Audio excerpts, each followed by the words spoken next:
জানো কাল না বাড়িতে মা ছিল না, আর সেই সুযোগে না আমি আমার দাদার ভাইকে বোকা বানিয়ে বাড়ির সমস্ত কাজ করিয়ে নিয়েছিলাম। তাহলে শোনো আমি কি করেছি। তো ওরা দুজন না চুপচাপ বসে বসে টিভি দেখছিল। তো আমি না ওদের দুজনের কাছে গিয়ে বললাম, কি রে, তোরা দুজন ম্যাগি খাবি? তখন বলছে হ্যাঁ হ্যাঁ, কই বানা।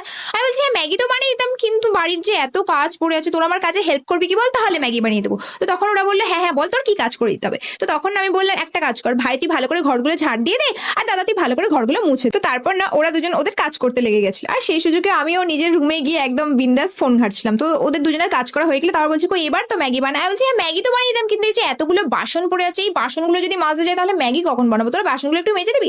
তো ওরা দুজন না বাসনও মেজে দিচ্ছিল, আর সেই সুযোগে গিয়ে না আমিও ঘুমিয়ে পড়েছিলাম। তো তারপর না আমারও ঘুম থেকে উঠতে অনেকটা লেট হয়ে গেছিল, ওই সন্ধ্যে 7টা মতো বেজে গেছিল। তো আমি না ঘুম থেকে উঠে দেখছি যে ওরা দুজন ঘুমিয়ে পড়েছে, তাই আমি ওদের দুজনকে আর না ডেকে না আমিও চুপচাপ রান্নাঘরে চলে গেছিলাম রাতের খাবার বানাতে। তো তারপর না ওদের দুজনের ঘুম থেকে উঠতে উঠতে ওই রাত 10টা মতো বেজে গেছে। তো রাত 10টার সময় ওরা ঘুম থেকে উঠে বলছে, কি এবার তো অন্তত ম্যাগি বানিয়ে দিই।